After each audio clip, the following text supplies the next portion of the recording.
Përshëndetje, miq. Javën e kaluar kemi raportuar për një rast gjyqësor të paprecedent që lidhet me gjykatën komerciale në Prishtinë, kur një gjyqtar i kësaj gjykate ka vendos një dëmshpërblim për një kompani diku mbi 5 milion euro, përfshirë këtu kamatën, vlera më rrinë rreth 7 milion euro. Në studio kam avokatin e njohur, Betim Shala,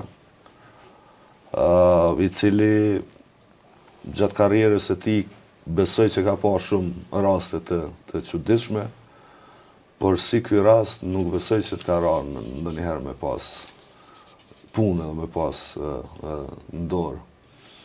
Për me kuptu ma thjesht këtë rast, është sikur banka me vendos me t'i bloku llogarit, me ta marrë pasunin për shkak të borxhit, dhe ndërkohë me pa ditë bankën se ke falimentu. Është pak a shumë e njëjta gjë, zoti avokat? Faleminderit për prezentimin.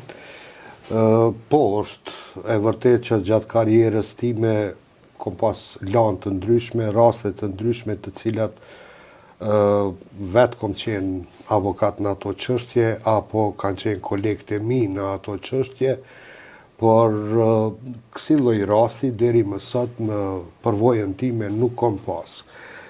Me ndryshimin e ligjit për procedurën kontestimore është parapare edhe mundësia që paditësi, duke konsideru që i padituri i ka borxh ndonjë shumë të caktuar, ka të drejtë të ushtron edhe propozimin për caktimin e masës së sigurimit të kërkesëpadisë, e cila masë ka për qëllim që i padituri të mos vepron në pasurinë e tij, me qëllim që paditësit gjatë zhvillimit të procedurës dhe në fund pas aprovimit të kërkesëpadisë së tij nga ana e gjykatës, të mos ketë mjete për kompenzimin e atij detyrimi të cilin e cakton gjykata. Që ka ndodhur në këtë rast. Dhe faktikisht ju përfaqësoni kompaninë Alba Group. Unë jam avokati përfaqësuesi Alba Groupit, jam këshilltar ligjor i Alba Groupit, por në këtë çështje kontestimore nuk kom qenë as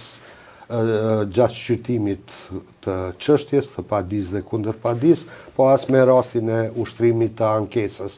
Mirë po landën si landë dhe aktgjykimin se aktgjykim e kom të njohur shumë mirë dhe i kom, do me thonë, ato mendimet e mia, përshtypjet e mia në lidhje me zhvillimin e kësaj procedure.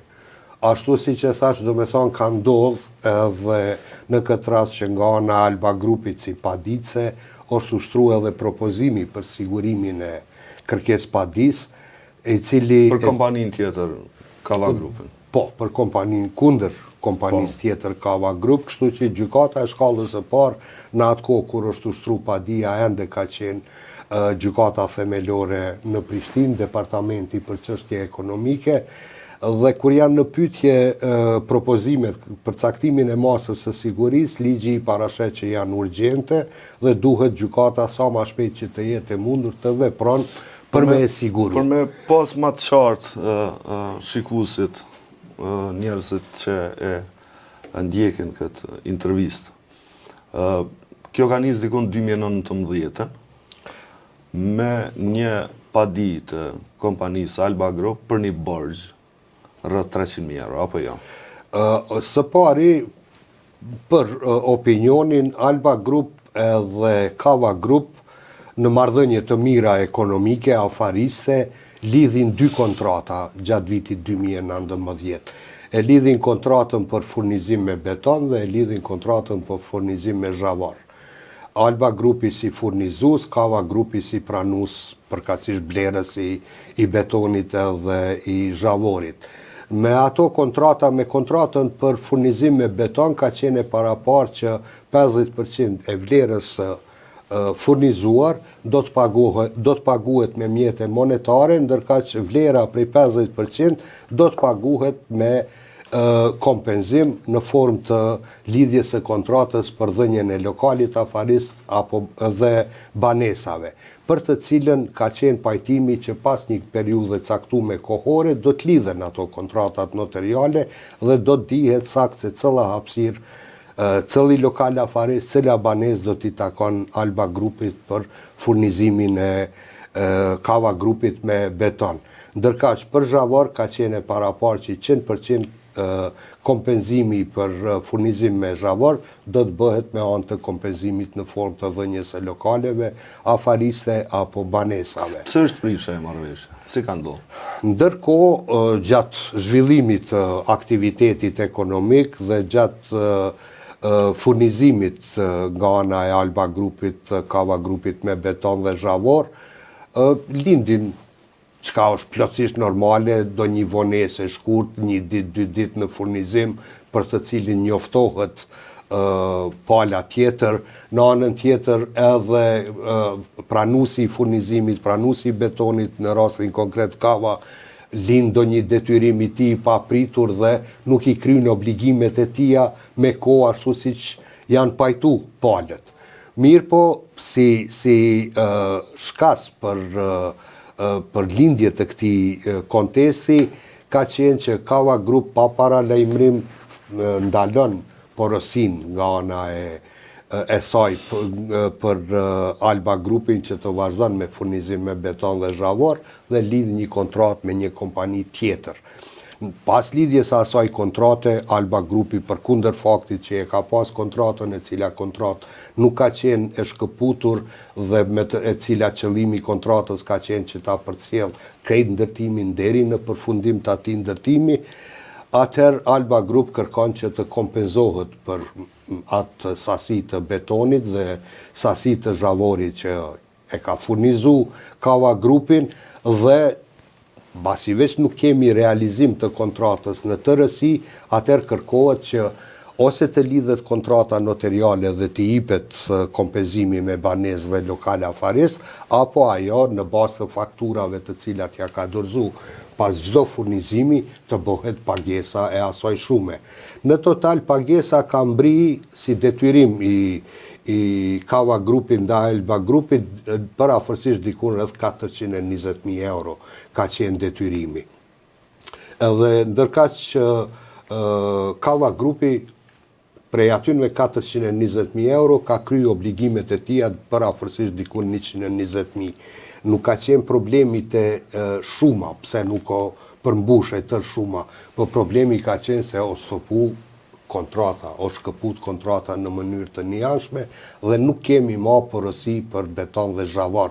Kështu që Alba Group ka qenë e detyrume që të ushtron padi dhe me atë padi të kërkon të kompenzohet për sasinë e betonit dhe zhavorit të cilën e ka furnizuar. Gjykata ka vendosur në favor të Me ushtrimin e padis është ushtruar edhe propozimi dhe gjykata e shkallës së parë në atë kohë gjykata themelore Departamenti për çështje ekonomike aprovon propozimin dhe e cakton masën e sigurimit.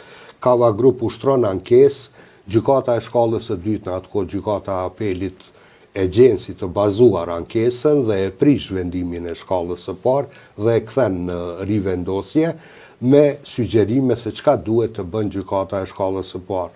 Në rivendosje, gjykata e shkallës së parë, duke vepruar edhe sipas sugjerimeve, rekomandimeve të gjykatës apelit, përsëri e aprovon propozimin dhe e cakton masën e sigurimit. Kava Group masa e sigurimit në kupton masa e sigurimit ka qenë ndalimi i shitjeve dhe formave tjera të tjetërsimit të pasurive derisa nuk vendoset për çështjen meritore. Kava Group e shfrytëzon të drejtën e saj për ankesë dhe ushtron ankesë në gjykata e apelit kundër vendimit të shkallës së parë, vendimit të dytë të shkallës së parë, e cila ankesë refuzohet dhe nga ajo ditë masa e sigurimit ka qenë në fuqi dhe e plot fuqishme. Pas ndryshimeve që ndodhin në sistemin e drejtësisë, sistemin gjyqësor të Kosovës, ku sjellet ligji për krijimin, themelimin e gjykatës komerciale dhe pas një periudhe vakum ta quajnë atë kuptimi derisa është bë funksionalizimi i gjykatës komerciale dhe bartja e të gjitha landve nga gjykata themelore Departamenti Ekonomik në gjykatën komerciale, një farë mënyre ka qenë një periudhë qetësie për sa i përket zhvillimit të procedurave dhe zhvillimit të kësaj çështje. Kur fillon funksionalizimi, atëherë caktohet seanca dhe fillon seanca për shqyrtimin e kërkesës. Me fillimin e seancës së parë për kryesore për shqyrtimin e kërkesës për të vendosur për çështjen meritore, Kava Group ushtron kundërpadi. Dhe baza e kundërpadisë së Kava Grupit ka qenë që ati ju ka shkaktuar dëm për shkak të caktimit të masës së sigurimit. Dhe fillon procedura në bazë të asaj kërkesë padije, caktohet pastaj edhe nxjerrja e ekspertizës me ekspert të lëmisë financiare, i cili ekspert përkundër që nuk ka licencë për vlerësimin e vlerës së palujshmërive, ai e bën edhe atë pjesë të vlerësimit të vlerës së palujshmërive dhe sipas ekspertizës, duke për shkak të ta quajmë sipas pretendimeve të Kava Grupit si e paditur kundër paditse, që nuk ka pas mundësi t'i shet banesa dhe lokalet afariste, ka pësu humbje në vlerë prej 3 milione një shumë e caktume. Dhe po ashtu ka kërku edhe kompenzimin e dëmit për shkak të mos përmbushjes së detyrimit kontraktual të Kava Grupit për dhënien e hapësirave të shritura blerësve në kohën e caktuar sipas kontratave, që ka pas detyrim t'ju paguan qira mujore dhe total shuma për mos shitje të lokaleve dhe banesave dhe qiras mujore për lokale dhe banesa, gjykata e gjykon në shumë prej 5.332.330 euro. Së bashku me kamat 8% në vit, duke fillu llogaritja e kamatës nga data 02 prill 2022, realitet 26 prill 2022 si ditë kur është ushtruar kundërpadia. Tu, gjyqtari Tërshnjaku thot mes tjerash në arsyti se gjykata është bindur gabimisht. Dhe me thonë, kur ka vendosur për masën e sigurimit. Ky po konstaton pra se një gjykat tjetër ka vendosur, po ja jep veti këtë drejt me konstatu që ka vendosur gabimisht. Dhe nëse gjykata pas ka vendosur gabimisht në atë kohë, a do duhet që të merreshin me gjykatën, me këshillin gjyqësor për shkaktim të dëmit, apo si mund t'i faturohet dikuj tjetër nëse gjykata pas ka vendosur gabimisht?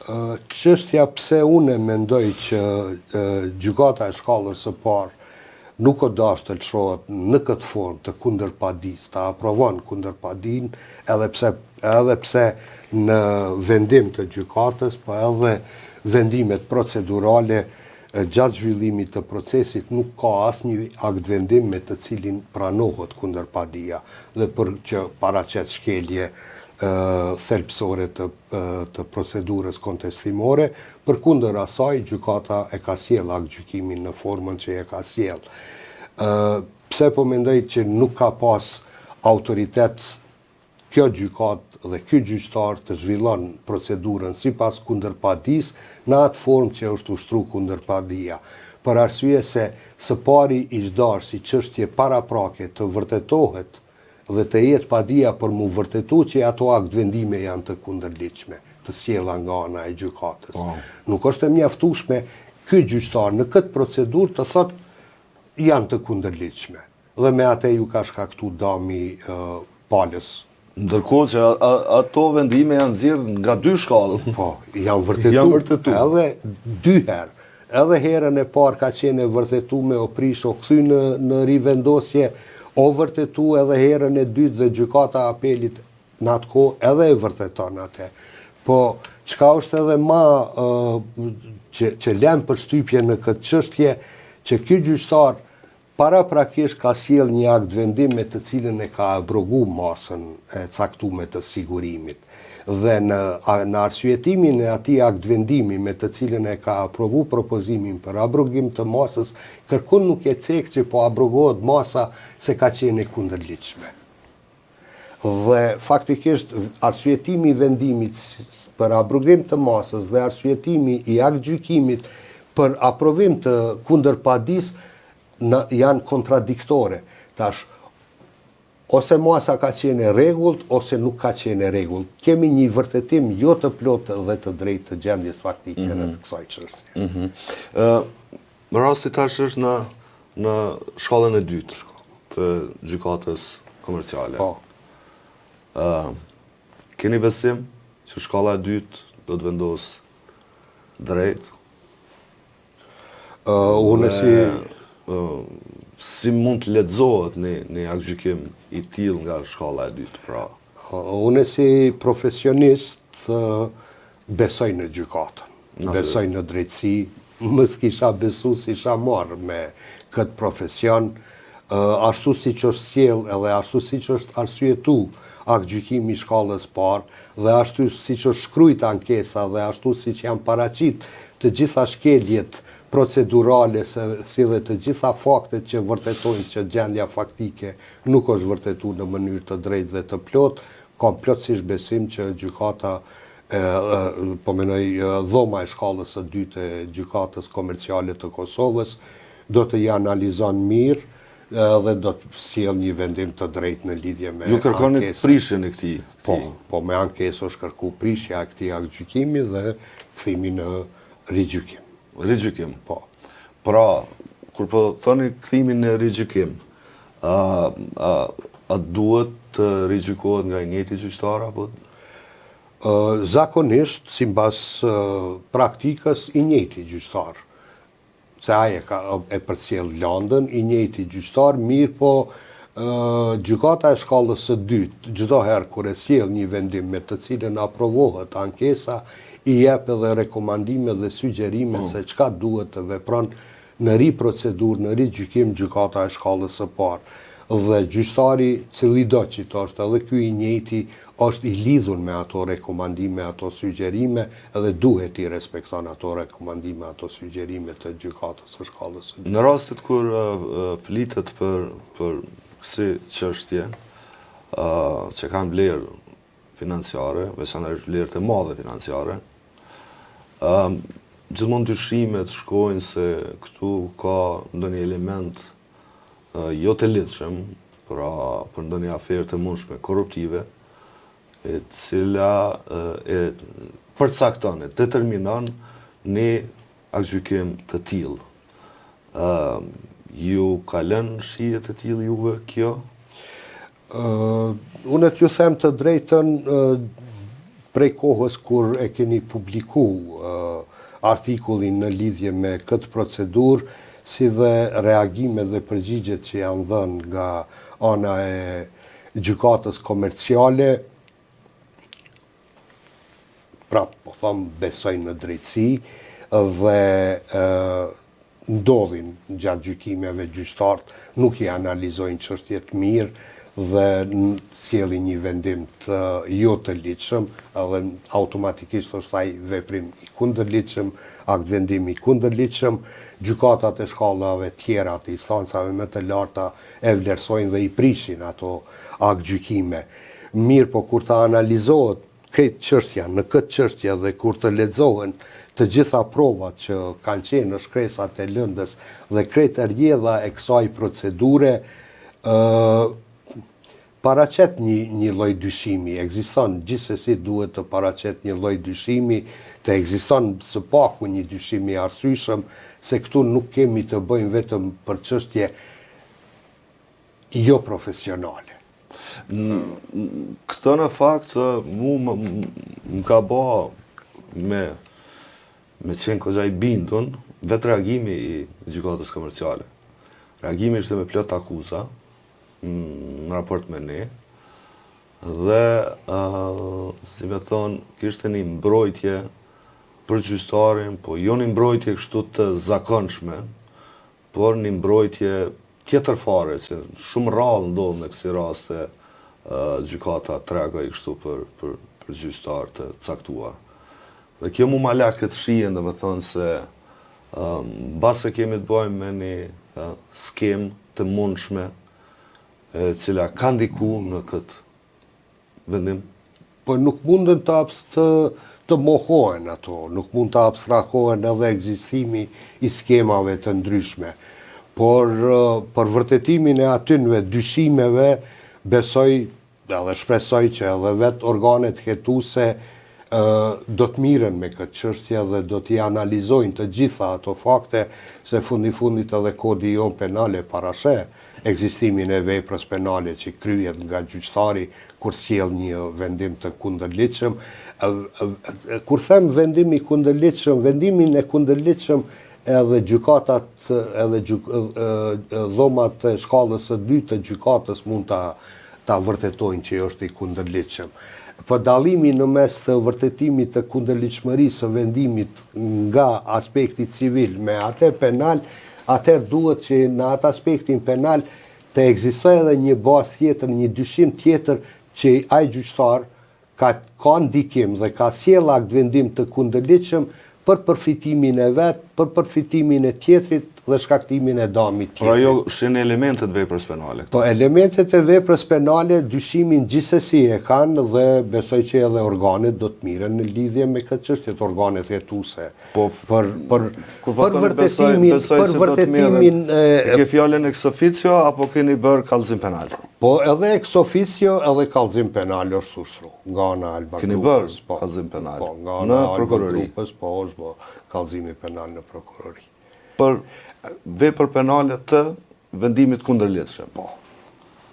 Pret që prokuroria me u marr apo me u thirr në, si me thonë, imunitetin Jo, kur në qoftë se prokuroria çdo herë kur të pranon kallëzime penale apo s'paku njoftim për kryerjen e një vepre penale, ajo në qoftë se nga provat që gjinden aty së bashku me atë kallëzim penal nuk ka informata të plota dhe të mjaftueshme për ta kriju atë dyshimin e arsyeshëm se në ato veprime ka vepër penale, ajo angazhon organet hetuese, kërkon prova plotësuese për me ardhur deri te krijimi i dyshimit të arsyeshëm e pastaj në bazë të hetimeve edhe dyshimit të bazuar.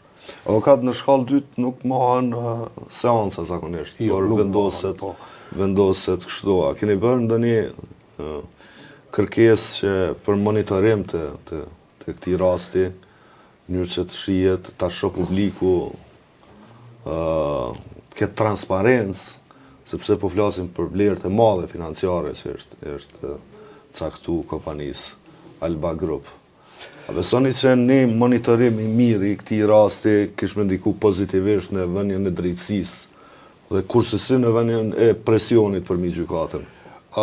Unë prapë po kthen atë ajo fjala ime që unë besoj në drejtësi dhe çështja e monitorimit në qoftë se nuk kemi drejtësi, sado që do të ketë monitorim, prapë nuk do të kemi drejtësi. Kështu që prapë besoj në gjykatën posaçërisht në dhomën e shkallës së dytë e cila do të vendosi pas ankesës, edhe besoj që ata të gjitha faktet, të gjitha pretendimet e paraqitura në ankesë për të cilat konsideroj që janë plotësisht të bazuara, do të sjellin një vendim të drejtë. Më kthy edhe një herë krejt në fillim, edhe në kontratë. 50% të furnizimit pra ka pas kompania Alba Group që ta merr lokale dhe banesa. A është marrë ndonjë prej tyne, a është caktu, domethënë se cila njësi banesore apo afariste është e tyne? Pse nuk ka ndodhur? Nuk ka ardhur sepse për lidhjen e asaj kontrate Kava Group është ajo që duhet ta ndërmerrë atë veprim. Me caktu edhe me kërku lidhjen e aneks kontratës. Kështu që nuk ka ardhur deri te ajo. Pra po i bie që përveç këtij vendimi që është marrë kështu, nuk është realizuar edhe pjesa tjetër, pra Po, nuk është realizuar pjesa tjetër e kërkesës. Për atë pjesën e papaguar. Unë kam pas një fjalinë në shkrim aty, e kemi pas që kjo paraqet, si me thonë, cënim të sigurisë juridike, dhe po ashtu jep mesazh për këtë që jam synë me investu në Kosovë për çka ka reagu gjykata komerciale. A besoni ju që është cënu siguria juridike apo cënohet me vendime të tilla? Në këtë formë që është përpiluar gjykimi, po. Vetë procedura si procedurë pa i shtjerë të gjitha mundësit dhe aprovimi i kërkes padis me akt gjykim dhe fare pa pas një akt vendim me të cilin pranohet kundër padia, po, është cënim. Është cënim për arsye se investitorët, posaçërisht investitorët e huaj nuk kanë dëshirë dhe nuk presin që në gjykatë të ndodhë një veprim i tillë. Këtë ekspertin, nini jo, janë një punën? Une jo, personalisht jo. E keni dëgju ju në ndonjë rast kur një ekspert i palicencum vendos në këtë formë? Une si që ceka nuk kom qenë pjesë lista ekspertve është këgja gjatë, përfshirë edhe këto të vlerësimit të pronave. Pse bashkë që kjo gjatë? Na zakonisht, une personalisht, kur propozoj ekspert, zakonisht ja la gjykatës ta vlerëson edhe ta cakton ekspertin. Dhe në këtë rast nuk mund të jap do një përgjigje të sakt në lidhje me caktimin mu të këtij eksperti. A ka qenë vetë propozimi i palës, se mas pari ai që e propozon në bazë të ligjit të procedurës, ai që e propozon ekspertin, ai mund ta propozojë edhe emrin e ekspertit, për të cilën gjykata e merr edhe mendimin nga pala tjetër, e cila nuk e ka propozu, po nuk e di sakt në këtë çështje a ka qenë propozimi nga ana e Kava Grupit për këtë emën të ekspertit, apo ka qenë në diskrecion të gjykatës që të vendos sipas propozimit të palëve që gjykatës ja lën të vendos në lidhje me emrin e ekspertit që gjykata të cakton ekspertin. Çfarë do të thotë për ju me nxjerrë ekspertizë nga dikur që nuk është e certifikuar, i licencuar për atë? Detyrën si detyre ka pas të caktume nga gjykata dhe ky ekspert ka vepru në bazë të asaj detyre, po eksperti duke mos e pas licencën për ato lloj ekspertiza përkundër që ka qenë detyra e caktume nga ana gjykatës, o dashti drejtohet gjykatës me një shkresë dhe të kërkon nga gjykata që detyrat i caktohen vetëm atij nga lamia për të cilën ai është. Ka qenë njoftuar gjykata se ky nuk ka licencë për këtë lloj ekspertize? Po gjykata i çdosh sepse i ka listat e ekspertëve dhe në listë e ekspertëve ekspertët i kanë fushat lami të saktë përcaktuar për cilat fusha dhe cilat lami janë të regjistruar si ekspert. Po. Avokat, nëse s'keni edhe diçka tjetër rreth kësaj, falenderoj shumë. Ne kemi kurreshti me përcjell deri në fund dhe me pasi çfarë vendimi do të marrë tash shkalla e dytë, si do të qoftë të gjithë jemi të obliguar me besu drejtësisë, përfshirë edhe ne si media, si gazetar, por diçka të tillë nuk është që më ka ra me lexu. Falenderoj shumë. Me ndërqofshit, faleminderit edhe për interesimin e juaj për këtë çështje.